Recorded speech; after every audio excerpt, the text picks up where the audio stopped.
Innaka la tusriful mi'ad. Sedikit lagi, Bu ya. Siapa yang nomor 3, siapa yang bergaul dengan penguasa, maka Allah akan tambahkan pada dirinya sifat keras hati dan sombong.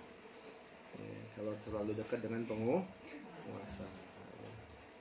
Ini sekarang banyak orang senang dekat dengan penguasa. Ya. Kiai-kiai pada rebutan pengen dekat penguasa. Insya Allah. Karena kenapa hatinya makan? Terkadang beberapa ya, bukan penguasa yang ada, penguasa yang soleh ada, ya, pemimpin-pemimpin yang baik ada. Tapi terkadang ada beberapa penguasa itu, ya namanya mereka mendapatkan jabatan, ya, ada sifat sombong. Gak usah deh, ketemu gak usah presiden, wali kota aja susah nggak? Susah. Dewan mau ketemu susah nggak? Susah. Kadang RT aja susah. Enggak lah, kalau RT mah depan mata.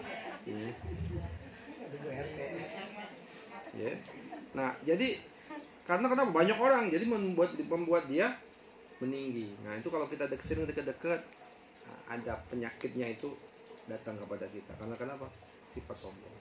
Kita merasa, oh kita dekat sama gubernur nih, kita dekat sama apalagi presiden ya, kita dekat sama pejabat, kita dekat sama ini, ada sombong. Lu mau ketemu dia lewat saya, gitu ya, itu bahaya. Ya. Siapa yang sering bergaul dengan perempuan, maka Allah akan tambahkan pada dirinya kebodohan dan syahwat. Maksudnya ini kalau laki-laki bergaul dengan perempuan, kalau perempuan sama perempuan nggak apa-apa. Ya, laki-laki tapi gak temennya perempuan mulu gimana tuh? Bengkok biasanya. Belok ya, tau belok. Ya, yang bahasa anak zaman sekarang agak-agak deh. Nomor 5, siapa yang sering bergaul dengan anak-anak, maka Allah akan tambahkan pada dirinya kegemaran bermain, demen main. Ada nggak? Udah bapak-bapak hobi main game. Udah bapak-bapak sih juga bingung juga kadang ya. Udah kadang 40 tahun gitu, demen main game. Kalau di sini banyak, Ustaz. Banyak ya? Banyak. Ya Allah. Bapak-bapak kayak anak-anak. Nah itu tadi ya. Jadi dewasa itu bukan umur, dewasa itu bukan angka, dewasa itu kepribadian. Ada anak-anak tapi pemikirannya sudah dewasa. Di zaman Nabi SAW ada Usamah bin Zaid. Usamah bin Zaid, kesayangan Nabi SAW, julukannya Hubbun Nabi, kesayangan Nabi SAW, sahabat. Ya. Umur 17 tahun sudah jadi pemimpin perang. 17 tahun, yang dipimpin orang-orang dewasa semua. Yang dipimpin ada Umar, ada Abu Bakar, ada wah top-top semua. Dia dipilih Nabi SAW untuk menjadi panglima perang. Usamah bin Zaid radhiyallahu taala anhu. Umurnya ketika itu masih berapa? 17 tahun. Ada Muhammad Al-Fatih. Ya, kita tahu kan Muhammad Al-Fatih penakluk Istanbul, penakluk Konstantinopel. Ya, memimpin ketika dia jadi pemimpin itu, memimpin 70.000 pasukan dengan 70 kapal perang. Ya, umurnya masih berapa? 21 tahun. Umur 21 tahun tuh jadi pemimpin besar. Kita sekarang umur 40 tahun masih kayak bocah. Ya, iya kan? Umur sudah 30 tahun lebih masih kayak anak-anak. Main game lah, main kelereng lah, main layangan lah, ya Allah, kayak gak ada yang lain lagi. Ya, kesian anak-anak lah kalau bapak-bapak masih main gitu. Merebutan sama anaknya. Nomor 6, siapa yang bergaul dengan orang-orang fasik, maka Allah akan tambahkan pada dirinya keberanian untuk melakukan dosa dan menunda-nunda taubat. Ya Allah, ya. Jadi jangan sering bergaul dengan orang-orang fasik. Orang fasik itu apa? Orang suka bermaksiat secara terang-terangan. Ya. Kalau maksiat sembunyi-sembunyi bukan urusan kita. Kalau semaksiat, dia maksiat tapi sembunyi-sembunyi, dia nggak tahu, nggak mau orang lain tahu. Nah, itu bukan urusan kita, itu urusan dia sama Allah. Tapi kalau yang maksiat terang-terangan, nah, baru kita boleh.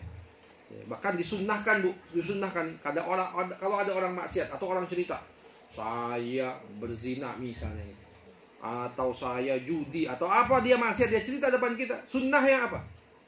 Dan kita pikir dibahas, sunnahnya sujud syukur di depan orang itu. Kenapa hadanya maaf sekalian? Kita syukur sama Allah tidak seperti dia. untuk ngasih tahu juga dia perbuatan lo ini maksiat terang-terangan tidak benar.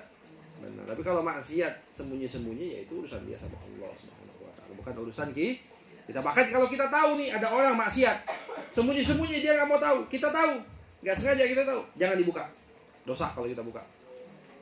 Boleh kita nasihatin berdua, ngobrol, ente kelihatan begini, jangan, dosa. Kasih tahu, nasihat. Tapi kalau terang-terangan, kasih tahunya juga terang-terangan boleh, ya kan?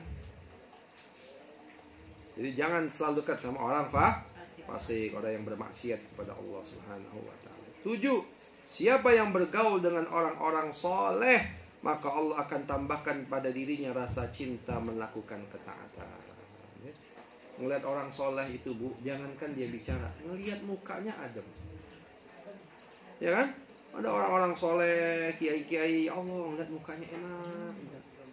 Nampak dari mukanya itu cahaya keimanan. Cahaya wudunya itu, walaupun gak ganteng, walaupun mungkin hitam, tapi mukanya enak dilihat. Karena kenapa? Ada cahaya wudu dalam mukanya. Adem, senang kita ngeliat mukanya. Karena kenapa? Cahaya kesolehan. Nah, maka kita pengen ngeliat orang soleh. Kita juga pengen ibadah. Kita pengen jadi hadir dalam majelis taklim, ya. Cinta kepada perbuatan soleh. Yang ke-8, siapa yang bergaul dengan ulama, maka Allah akan tambahkan pada dirinya ilmu dan amal. Oh, bergaul dengan ulama apalagi? Ya. Udahlah orang soleh dan ulama. Ada orang soleh tapi bukan ulama. Ya, orang soleh ahli ibadah tapi dia bukan ulama. Ada yang sudahlah ulama, punya ilmu dan orang soleh. Wah, minimal duduk sama dia dapat ilmu. Ada orang salah, dia kasih tahu, ini hukum fikihnya begini. Oh, dapat ilmu, duduk lah. Dapat ilmu, ngelihat dia perbuatan dia, ngelihat amal dia, masya Allah, makin memotivasi kita untuk berbuat. Jadi hubbus sholihin, ya, mencintai ulama itu adalah bagian daripada agama kita. Kata Imam Syafi'i terakhir, kata Imam Syafi'i apa? Uhibbus sholihin walastu minhum.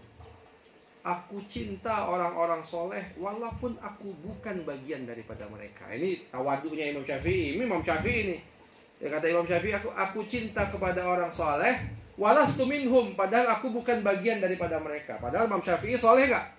Soleh, tapi dia tidak merasa soleh. Nah, tapi kalau soleh, merasa soleh gak boleh. Merasa soleh nih, saya orang soleh gak boleh. Ya, tapi kalau merasa salah, boleh. Ya, cek itu aja. Hah? Langsung tutup doa. Kita tutup dengan doa, mudah-mudahan Allah Subhanahu wa taala kabulkan hajat-hajat kita. Hajat-hajat dunia dan akhirat. Allah Subhanahu wa taala mudahkan semua urusan kita. Allah Subhanahu wa taala jaga anak keturunan kita. Allah jadikan mereka anak-anak yang soleh, solehah, senang dengan orang soleh, senang hadir majlis ta'lim. Allah jadikan mereka ahlul Quran, orang yang dekat dengan Al-Quran. Allah Subhanahu wa taala istiqomahkan kita dalam taat beragama. Allah Subhanahu wa taala berikan kita semua di sini sehat walafiat, panjang umur untuk taat beribadah kepada Allah Subhanahu wa taala. Allah berikan kita rezeki yang berlimpah, yang barokah, yang mudah. Dan Allah Subhanahu wa taala insyaallah kumpulkan kita di semuanya di surganya Allah Subhanahu wa taala bersama dengan baginda Rasulullah sallallahu alaihi wasallam.